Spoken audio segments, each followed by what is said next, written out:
దేవుని ఘనమైన నామమునకు మహిమ కలుగును గాక. ప్రభునందు ప్రియులైనటువంటి మీ అందరికీ కూడా ప్రభు అయిన యేసుక్రీస్తు వారి నామంలో వందనాలు తెలియజేస్తున్నాను.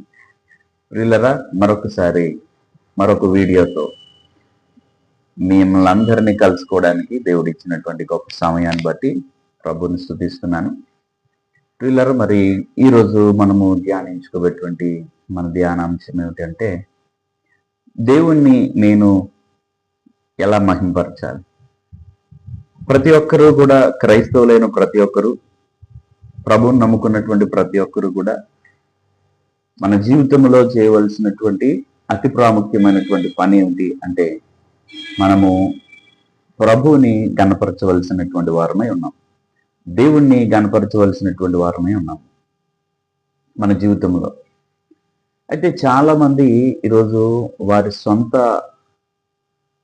మహిమ కొరకు తాపత్రయపడేటువంటి వారు మనకు కనిపిస్తున్నారు. అయితే మనము మాత్రము వాక్యము తెలిసినటువంటి వారముగా, వాక్యాన్ని నేర్చుకునేటువంటి వారముగా ఖచ్చితంగా మనము ప్రభువుని మహిమపరచవలసినటువంటి బాధ్యత మన మీద ఉంది.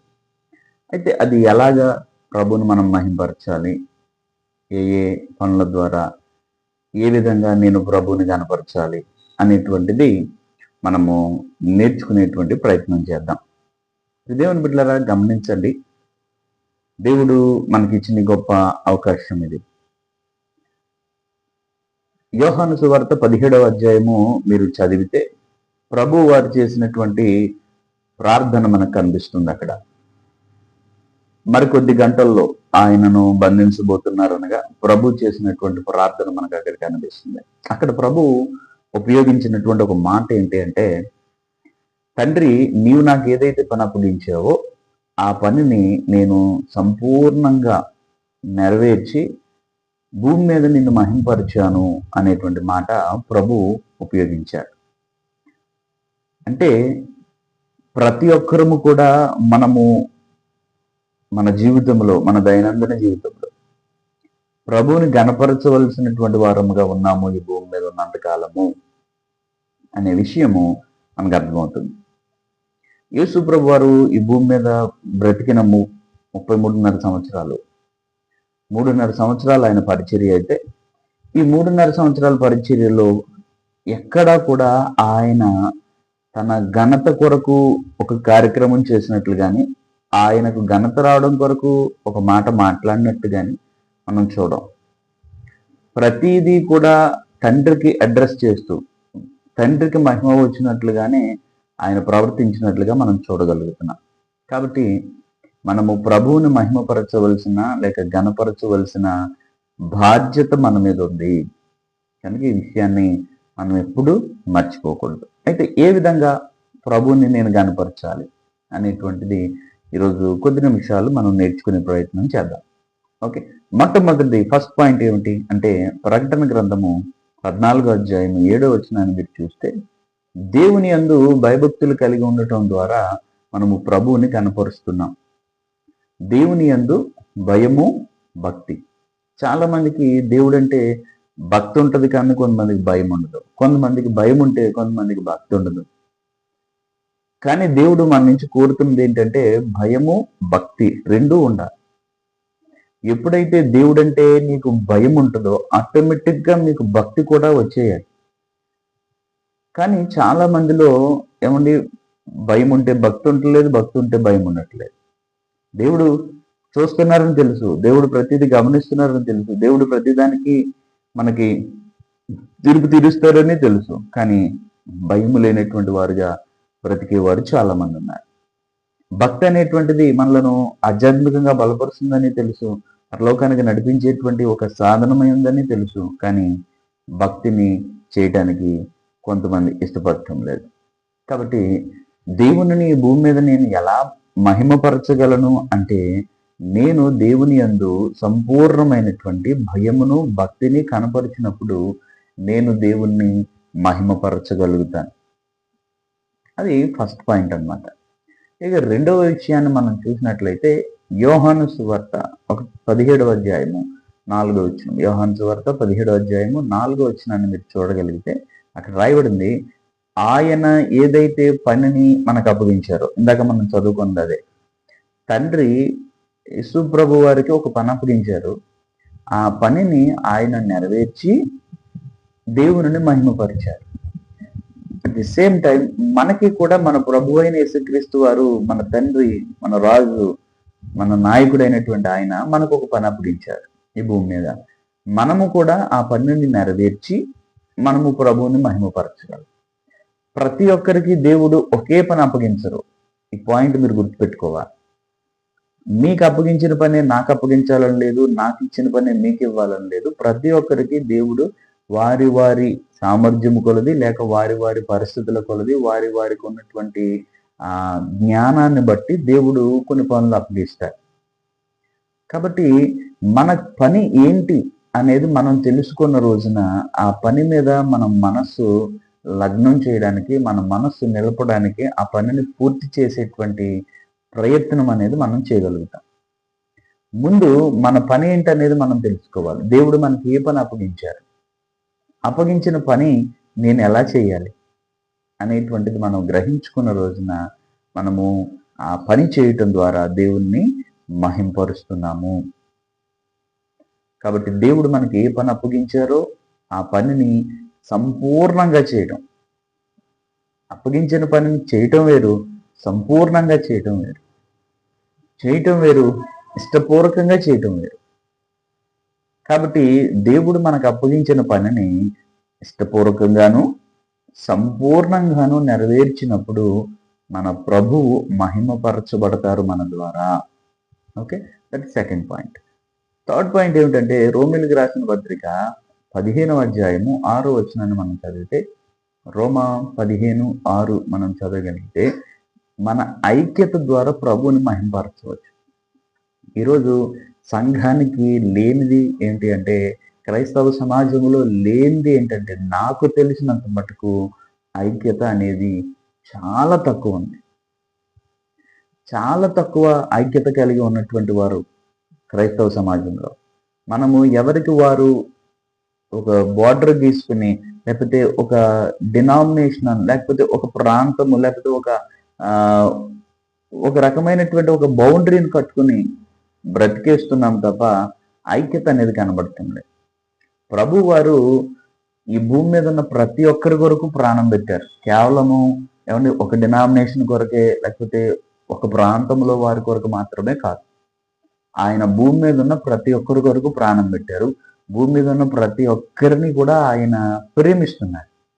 కానీ మనమే తోటి మనిషిని ప్రేమించలేకపోతున్నాము, ఐక్యత కలిగి ఉండలేకపోతున్నాము.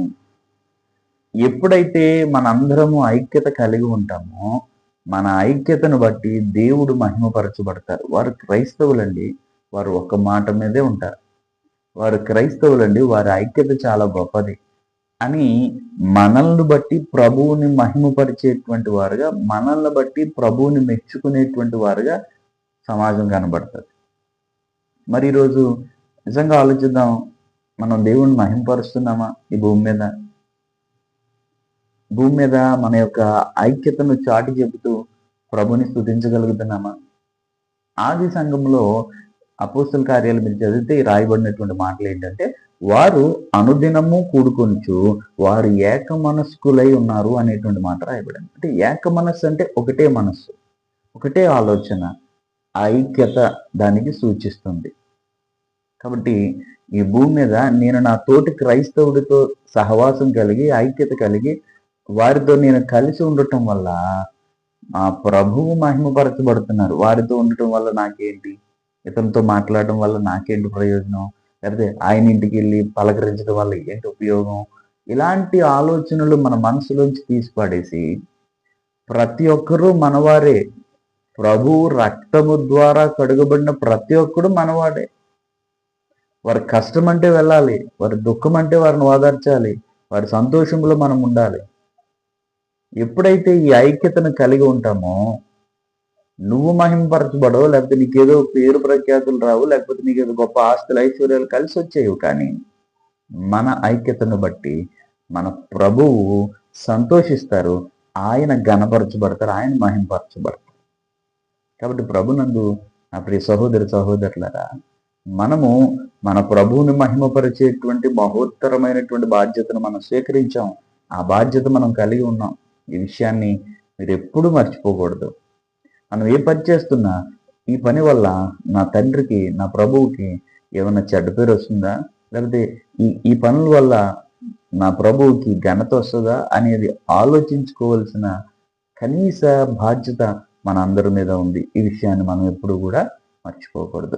ఓకే, నెక్స్ట్ 4th పాయింట్ ఏంటి అంటే, చూడండి, యోహాను సువార్త 15:8 రాయబడింది. యోహాను సువార్త 15:8 మీరు బహుగా ఫలించటం వలన తండ్రి మహిమపరచబడతారు. బహుగా ఫలించటం అంటే ఆస్తులు సంపాదించుకోవడమా? బహుగా ఫలించటం అంటే ఎకరాలు పండుమా? బహుగా ఫలించటం అంటే ఎనపెట్టి నిండా బంగారం దాచుకోవడమా? కాదు. మనము ప్రభు యొక్క గుణ లక్షణాలను మనలో ప్రతిఫలింప చేయటమే ఫలించటం అంటే. ద్రాక్షావల్లిని నేను, తీగలు మీరు అనేటువంటి కాంటెస్ట్లో ఆ మాట రాయబడింది. ద్రాక్షావల్లి యొక్క లక్షణాలు తీగలో కూడా ఉండాలి.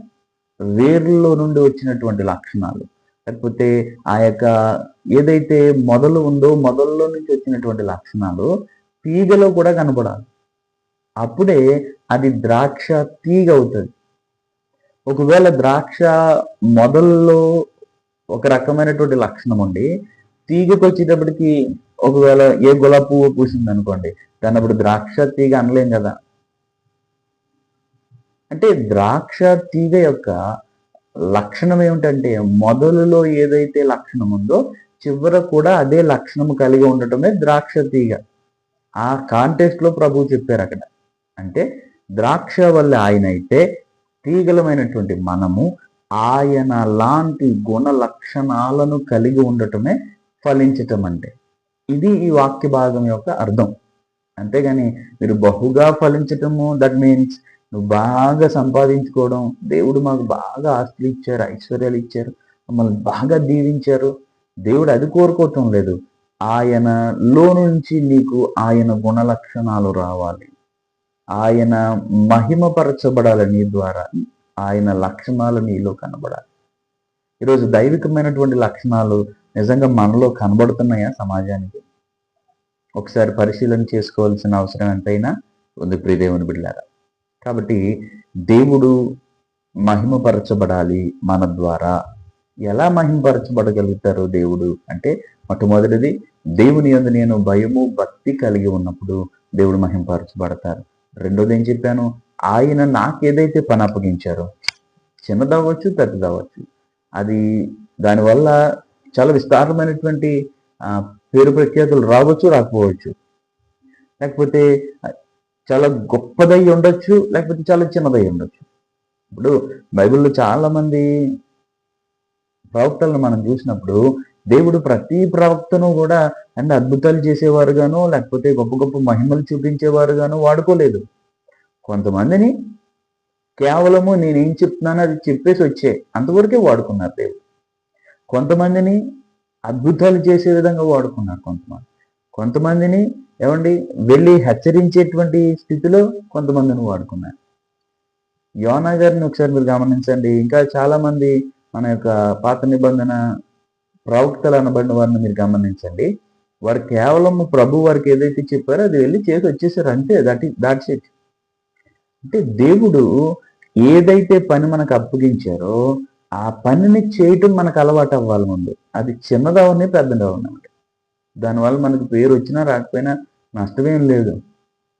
చాలామంది మనం తిట్టినా నష్టమేం లేదు. ఎందుకంటే అది దేవుడు మనకు అప్పగించిన పని కనుక సంతోషంగా చేయడమే. అది సెకండ్ పాయింట్ చెప్పుకున్నాం. మూడో పాయింట్ ఏం చెప్పుకున్నాం, మన ఐక్యతను చాటి చెప్పడం ద్వారా, మనం ఐక్యత కలిగి ఉండడం ద్వారా, సహోదరుల ఐక్యత కలిగి ఉండటం ఎంత మేలంత మనోహరం అని ఏమండి ఏదైనా మీటింగ్లు జరిగినప్పుడు చెప్పుకుంటాం, కానీ వాస్తవానికి అక్కడికి వచ్చిన సహోదరుల్లోనే ఉన్నది ఐక్యత. చదువుకోవడం మాత్రం వాక్యం చదువుతాం. సో వాక్యం చదివేటువంటి వారుగా కాకుండా వాక్యాన్ని చదివినటువంటి వాక్యాన్ని మన హృదయములో దాచుకుని వాక్య ప్రకారము ప్రవర్తించే వారముగా ఉంటే నిజంగా దేవుడు మన ద్వారా మహిమపరచబడతారు. నాలుగోది ఏం చెప్పుకున్నాము ఏమండి, మనము బహుగా ఫలించటం ద్వారా. ఫలించటం అంటే ఆస్తులు ఐశ్వర్యాలు సంపాదించటం కాదు, ప్రభువు యొక్క గుణ లక్షణాలు మనలోకి సంపూర్ణము చేయబడటం అనేది మనం నేర్చుకున్నాం. ఇక 5th పాయింట్ ఏంటి అంటే అపోస్తుల కార్యాలు 1వ అధ్యాయం 8వ వచనాన్ని మీరు చూడగలిగితే అక్కడ రాయబడినటువంటిది, మనం ఆయన కొరకు సాక్షులముగా జీవించటం ద్వారా, ఈ భూమి మీద మనము ప్రభువుకి సాక్షులముగా ఉండటం ద్వారా, మనం చేసే పని దగ్గర, మనం వెళ్ళేటువంటి వ్యాపార స్థలంలో, లేకపోతే మనం ఉండేటువంటి మన గృహాలు, లేకపోతే మన బంధువుల మధ్య మనము క్రీస్తుకు సాక్షులముగా కనబడాలి. క్రీస్తు యేసునకు సాక్షులముగా నువ్వు నేను కనబడినప్పుడు ఏమండి, మనము ఎప్పుడైతే అలా కనబడతామో దేవుడికి మహిమ కలుగుతుంది. చిన్న ఎగ్జాంపుల్ చెప్తాను. నోవహు గారు అక్కడ ఉన్నటువంటి ప్రజానికం అంతటిలో, అప్పుడున్నటువంటి ప్రజల మధ్యలో ఆయన ఒక సాక్షిగా నిలబడ్డాడు దేవుని కొరకు. ఆయన మాట ఎవరు వినలేదు అనుకోండి, ఆయన చెప్పింది ఎవరు నమ్మలేదు, అది వేరే సంగతి. కానీ ప్రభు కొరకు నిలబడ్డాడు కదా, దేవుని కొరకు ఒక వ్యక్తి నిలబడ్డాడు కదా. నిలబడిన తర్వాత ఆ యొక్క వ్యక్తిని బట్టి దేవుడు మహిమపరచబడ్డారు. దేవుడు ఆల్రెడీ ఆ వ్యక్తి గురించి, లేకపోతే ఆ వ్యక్తికి తను చెప్పినటువంటి విషయాలు దేవుడు నెరవేర్చడం మాత్రమే కాదు, అప్పటి తరం వారు అందరి ముందు కూడా రేపొద్దున నోవహు గారిని నిలబెట్టి, ఇదే మీ నోవాహే కదా మీకు చెప్పాడు, మరి నోవాహు నమ్మినప్పుడు మీరెందుకు నమ్మలేదని దేవుడు అడిగితే సమాధానం చెప్పేటువంటి స్థితిలో ఉండాలి. కాబట్టి మనము దేవుని కొరకు సాక్షులముగా నిలబడాలి. కష్టమే, లోకములో ప్రభు కొరకు సాక్షిగా నిలబడడం అంటే చాలా కష్టమైన పని, కానీ నిలబడి తీరాలి. ఎందుకంటే ప్రతిఫలం ఇచ్చేది లోకంలోని వారు కాదు కానీ దేవుడే. మనల్ని జడ్జి చేసేది లోకంలోని వారు కాదు కానీ దేవుడే. మనలను బలపరిచి, లేకపోతే మనలను పరలోకానికి చేర్చేటువంటిది దేవుడు కానీ లోకంలోని వారు కానీ కాదు. కాబట్టి ఈ విషయాన్ని కూడా మీరు అర్థం చేసుకోవాలి. అలాగే ఆఖరిది 6వ పాయింట్ ఏంటంటే, మత్తయి సువార్త 5వ అధ్యాయం 16వ వచనం మనం చదివితే, మత్తయి సువార్త 5:16 మీరు చదవగలిగితే అక్కడ మన సత్క్రియల ద్వారా దేవునికి మహిమ వస్తుంది. ఏమండి, మీ యొక్క వెలుగు ప్రకాశింపనీయుడి, మీ వెలుగు క్రియలు ప్రకాశింపనీయండి. ఈ పరలోకమందున్న తండ్రి మహిమపరచబడినట్లు మీ వెలుగు వారి ఎదుట ప్రకాశింపదు. ఏంటి వెలుగు ప్రకాశింపడం అంటే, మన నీతి క్రియలు లోకంలోకి ప్రసరింపజేయబడినప్పుడు మన దేవుడు మహిమపరచబడతారు. వారు క్రైస్తవులండి, ఆకలితో వారికి అన్నం పెడతారు, వస్త్రాలు లేని వారికి వస్త్రాలు ఇస్తారు. ఏమండి, ఏదైతే కష్టంలో ఉన్నారో వారికి సహాయం చేస్తారో, ఆదుకుంటారు. ఈ క్రియల ద్వారా ప్రభువుని తండ్రిని మనము మహిమపరచబడతాం. యేసు ప్రభు వారు ఆయన జీవితంలో అనేక మందికి సహాయం చేశారు. బైబిల్లో రాయబడింది కొంచెం వరకే, రాయబడినవి చాలా ఉన్నాయి. ఆయన అనేక మందికి సహాయం చేశారు దేవుడు. అలాంటి దేవుడిని కలిగి ఉన్నటువంటి మనము మన క్రియలు ఎలాంటివి ఉండాలి అనేది కూడా మనం ఆలోచించుకోవాలి. సత్క్రియలు అనేటువంటి ఏమండి, ఆ క్రియలు మనం చేసినప్పుడు మీరు సత్క్రియలలో పాలువారై ఉండాలని బైబిల్ చదివిస్తుంది. కాబట్టి ప్రభునందు ప్రియ దేవుని బిడ్డలారా, ఈ 6 పనుల ద్వారా మనము దేవుని మహిమపరచగలుగుతాం. ఇంకా కొన్ని విషయాలు ఉన్నాయి, కాకపోతే ఇవి ప్రాముఖ్యంగా కొన్ని విషయాలు మీకు నేను తెలియజేస్తున్నాను. కాబట్టి మనము దేవుని యందు భయభక్తులు కలిగి ఉందాం. ఏమండి, ఆయన ఇచ్చిన పనిని నమ్మకంగా సంపూర్ణంగా చేద్దాం. మనం ఐక్యత కలిగి ఉందాం, బహుగా ఫలించుదాం. అంతేకాదు ఆయన కొరకు సాక్షులముగా ఉందాం. సత్క్రియలను చేస్తూ ప్రభువుకి మహిమకారకంగా, మహిమ తెచ్చే వారంగా ఉందాం. కానీ ఈరోజు మనం అలా ఉన్నామా లేదా ఒకసారి పరిశీలన చేసుకోవాలి. అందుకే వాక్యం చెప్తుంది, మీ వలననే కదా నా నామం అన్యజనుల ఎదుట అవమానపరచబడుతుంది. అవమానపరిచేటువంటి వారముగా మనం ఉండకూడదు. మన తల్లిదండ్రులకు మనం అవమానం తెచ్చే బిడ్డలముగా ఉంటే ఏమండి, వారు ఎంత బాధపడతారో దానికి 10 దేవుడు బాధపడతారు మనల్ని బట్టి. కాబట్టి మన దేవునికి మన వలన అవమానం కలగకూడదు. మన దేవునికి మన వలన ఎప్పుడు కూడా మహిమ కలగాలి. ఆ విధంగా ప్రవర్తించినప్పుడు దేవుడు మనల్ని చూసి సంతోషిస్తారు. ఆ సంతోషం ద్వారా దేవుడు మనకి లెక్కలేనటువంటి మేలులు, ఆశీర్వాదాలు, దీవెనలు కుమ్మరిస్తారు. కాబట్టి ప్రభునందు ప్రియ దేవుని బిడ్డలారా, ఈ వాక్యం వింటున్నటువంటి మీరు అందరూ ఒక మంచి నిర్ణయం తీసుకోండి. మన ద్వారా దేవుడు మహిమపరచబడాలి, అంతే. ఆ ఒక్కటే కాన్సెప్ట్. నా వలన, నా ప్రవర్తన వలన, నా జీవన విధానాల వలన ప్రభువుకి మహిమ వస్తుందా లేదా? ప్రభువుకి మహిమ రాకపోతే ఆయన బాధపడతాడు. తండ్రిని బాధపెట్టే కుమారుడిగా నేనుండను, కుమార్తెగా నేనుండను. నేను నా తండ్రిని, నా ప్రభువుని సంతోషపెట్టే బిడ్డగా ఉంటాను అని ఒక మంచి తీర్మానం తీసుకుని ప్రభు సన్నిధిలో ముందుకు వెళదాం. దేవుడి కొద్ది మాటలు దీవించునుగాక. మీ అందరికీ ప్రభు పేరిట వందనాలు.